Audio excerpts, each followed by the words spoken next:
ओम नमो भगवते वासुदेवाय नमः। नमस्कार बंधुगण आपण मानक आम यूट्यूब चैनल को स्वागत। बंधुगण आज भिडियो में जानिबा आगामी 3 दिन आपणकर किपरि कटिबो, केउ प्रकार आगामी 3 दिन को आपण प्लानिंग करिवे से सब विषय रे आमे आज भिडियो रे पूरा विस्तार पूर्वक भावे जानिबा। तेणु भिडियो को लास्ट पर्यंत निहाती देखंतु। मने रखंतु निजको भावनात्मक रूप से सबुबेले मजबूत करी रखंतु। एहा द्वारा आपण आपणकर गतिविधि को बहुत बढ़िया रूप से गोटे स्थिति रे नहीं पहुंची पारिबे। विद्यार्थी तथा युववर्ग निजर मनोबल आउ आत्मविश्वास को बनैकी रखंतु। कौनसी प्रतिस्पर्धा संबंधित क्षेत्र में सफलता मिलिबार पूरा संभावना रही।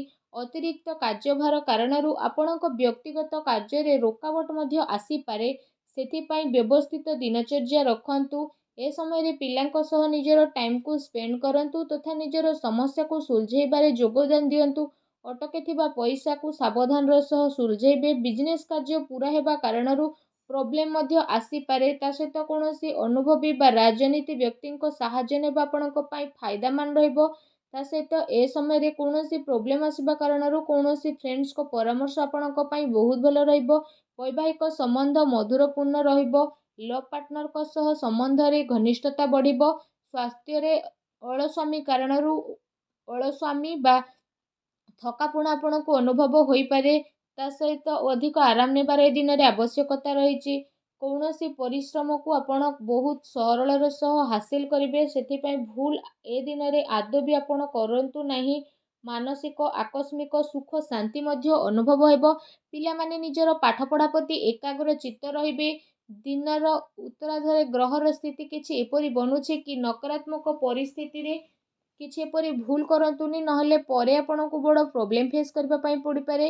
ता सहित जदि कहिबा चिंता रे आपण प्रयास करबा पई ट्राई करंतु। कोनोसी कारणर उचित इन्फॉर्मेशन न मिलबा कारणरू कोनोसी बड़ धरणर ऑर्डर आपणको हातरू जाई पारे। किछि लोक आपणको फोर्स करबा पई चेष्टा करिवे। अन्य कथारे न आसी निज निर्णय को सर्वोपरि रखंतु। ता सहित आपण आपणकर अधिकार को व्यवहार करंतु। जीवन साथींकर परामर्श सहयोग आपणको पई लाभकारी सिद्ध हेबो। युव वर्गंकर ए प्रकार स्थिति जदि कहिबा आपणको पई बहुत भलो रहइबो। दिन आपणकर बहुत बढ़िया रूप से चलिबो। कहार चिंता बा प्रेरणा कारणरू आपणको विशेष उद्देश्य पूरण हेबार संभावना बनुछि। मानसिक शांति और खुशी आपणको मिलिबो। घरे कौनसी स्थिति पई विवाह प्रस्ताव मध्य आसी पारे। ता सहित आपणकर स्वभाव रे सरलता बनैकी रखंतु। केबे केबे आपणकर अहं भाव अन्य द्वारा किछि भूल कार्य मध्य होई पारे। ता सहित कौनसी महत्वपूर्ण कथबार्ता करिबा समय रे अपशब्दर प्रयोग आदौ करंतु नाही। एहा द्वारा आपणकर मानहानि होई पारे। व्यावसायिक गतिविधि रे उचित परिणाम मिलिबो। ता सहित शेयर संबंधित बिजनेस रे आपणको ए दिन रे फायदा मिलिबो। चाकरी पेशा लोकों को निज इच्छा अनुसार कौनसी बड़ धरणर ऑर्डर मिली पारे। घरे सुख शांतिपूर्ण माहौल रहिबो तथा आपसिक सामंजस्य मध्य बहुत भलो रहिबो। किंतु प्रेम संबंध रे स्थिति आपणकर परिवर्तन नहीं आसुची। पूर्व किछि समय रु चली आसुतुबा द्विविधार समाधान हेबा कारणरू आपणको खुशी मिलिबो। आपण आपणको निज कारण द्वारा कौनसी स्थिति को बदलै परिबे। आर्थिक तथा आध्यात्मिक गति रे निजर आस्था ध्यान रखिबा कारणरू आपणकर व्यक्तित्वर अवधि रे निखार आसीबो। ता सहित आपण आपणको कार्य रे रोक लगैबार अछि, नचेत आपणको प्रोब्लेम आसे उद्धार देइथिबा पैसा फेरिबा पई बहुत मुश्किल रहिबो। जदि कहिबा बहुत बड़ धरणर प्रोब्लेम आगो को आसुची। युवा वर्ग निज कामयाबी पाइबा चक्कर रे कौनसी भूल धरणर जिनिस रे मुंड पसंतु नहीं। व्यावसायिक गतिविधि मन मुताबक हेबो। ता सहित जदि कहिबा कार्य प्रणाली रे परिवर्तन आसीबो। आत्मविश्वास बनैकी रखंतु। किछि लोक प्रतिस्पर्धा कारणरू आपणको पई मुश्किल आनी पारंती।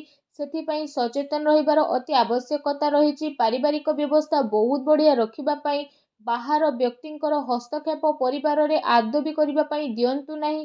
सुस्थ बनिबा पई आयुर्वेदिक जिनिसर अधिकरू अधिक आपण सेवन करंतु।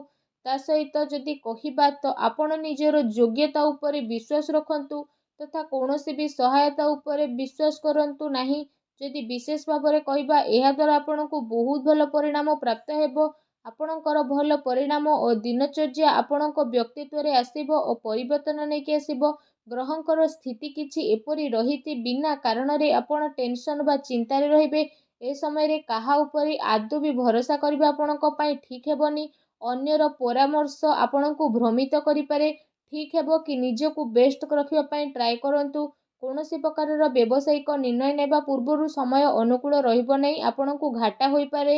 ଏହା ସହିତ ସାଝେଦାରୀ ସମ୍ବନ୍ଧିତ ବ୍ୟବସାୟରେ ନିଜର ପାର୍ଟନରଙ୍କ ସହ ପାରଦର୍ଶିତା ରଖିବାର ଆବଶ୍ୟକତା ରହିଛି। ଏହାଦ୍ୱାରା ଆପୋଷିକ ସାମଞ୍ଜସ୍ୟରେ ସୁଧାର ଆସିବ। ତା ସହିତ ଆପଣ ସେସବୁ କାର୍ଯ୍ୟରେ ନିଜର କାମ କରିବା ଗତିକୁ ପରିବର୍ତ୍ତନ କରିବେ। ଅଧିକାରୀ ବର୍ଗ ବା ବରିଷ୍ଠ ସଦସ୍ୟଙ୍କର ଅନୁଭବ ଓ ମାର୍ଗଦର୍ଶନକୁ ଆପଣ ନିଜର ଜୀବନ ଶୈଳୀରେ ଆପଣେଇବା କାରଣରୁ କୌଣସି ସ୍ଥିତିରେ ଆପଣଙ୍କୁ ପରିବର୍ତ୍ତନ ଦେଖିବାକୁ ମିଳିବ। ତା ସହିତ ଆପଣ ଆପଣଙ୍କର କାର୍ଯ୍ୟ ଉପରେ ଧ୍ୟାନ ଦେବେ। ଆପଣଙ୍କର ବିଚାରଧାରାରେ ସକାରାତ୍ମକ ପରିବର୍ତ୍ତନ ଆସିବ। ଯୁବା ବର୍ଗ ବ୍ୟର୍ଥ ମଉଜ ମଜଲିସରେ ସମୟ ବ୍ୟତୀତ କରନ୍ତୁ ନାହିଁ। ଲାଭ ପାଇବା ପାଇଁ ଜୀବନରେ ପରିପକ୍ୱତା ପାଇବାର ଅତି ଆବଶ୍ୟକତା ରହିଛି। ଏହା ସହିତ ସନ୍ତାନଙ୍କର କୌଣସି ଗତିବିଧି ଆପଣଙ୍କର ସମ୍ମାନକୁ ଠେସ୍ ପହଞ୍ଚାଇପାରେ। ବିଜନେସରେ ପରିଶ୍ରମ ମୁତାବକ ଲାଭ ମିଳିବ। ତା ସହିତ ଇନକମ୍ ପୂର୍ବଠାରୁ ଅଧିକ ରହିବ।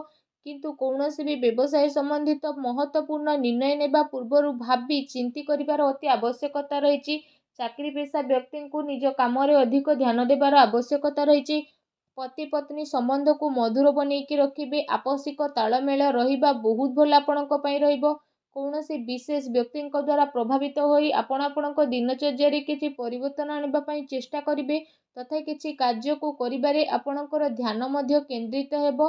ଆପଣ ଏମିତି କିଛି ନିର୍ଣ୍ଣୟ ନିଅନ୍ତୁନି ଯାହାଦ୍ୱାରା ସ୍ଥିତି ଆପଣଙ୍କ ପାଇଁ ପରିବର୍ତ୍ତନଶୀଳ ହେବ।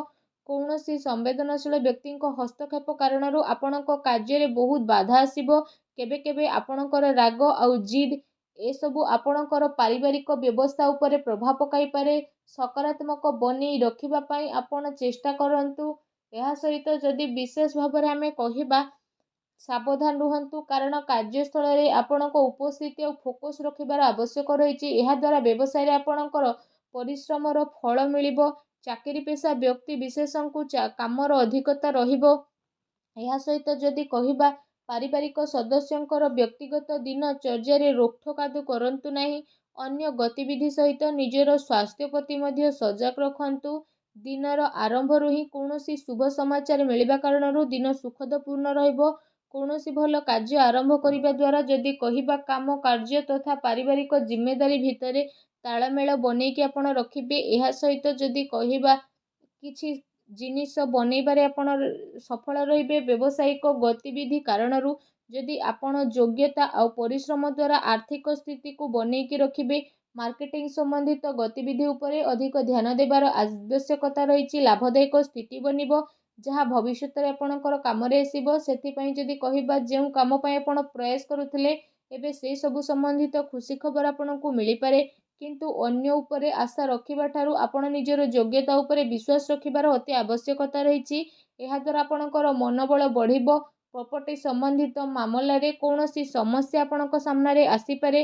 କୌଣସି ପ୍ରକାରର ଉଧାର ସମ୍ବନ୍ଧିତ ନେଣଦେଣ ଏ ସମୟରେ କରନ୍ତୁ ନାହିଁ, କାରଣ ବଡ଼ ମୁସ୍କିଲ ହେବ। ଯୁବା ବର୍ଗ ଫାଲତୁ କଥାରେ ଧ୍ୟାନ ନ ଦେଇ ନିଜ କାର୍ଯ୍ୟ ଉପରେ ମତଲବ ରଖନ୍ତୁ। ବ୍ୟବସାୟରେ ଯଦି କହିବା, ଆପଣଙ୍କୁ ବଡ଼ ପ୍ରୋବ୍ଲେମ୍ ଆସିପାରେ, ତେଣୁ ସାବଧାନ ରୁହନ୍ତୁ। ଅନ୍ୟ କଥାରେ ଆଦୌ ମୁଣ୍ଡ ପୁରାନ୍ତୁନି। ନିଜ କଥା ଉପରେ ନିଜେ ଫୋକସ୍ ରଖିବା ପାଇଁ ଟ୍ରାଏ କରନ୍ତୁ। ନିଜ ଜୀବନରେ ଖୁସି ବନେଇ ରଖିବା ପାଇଁ ଭିଡ଼ିଓକୁ ଲାଇକ୍ କରନ୍ତୁ। କମେଣ୍ଟ ବକ୍ସରେ ଜୟ ଶନିଦେବ ବୋଲି ଅବଶ୍ୟ ଲେଖି ଦିଅନ୍ତୁ। ଧନ୍ୟବାଦ।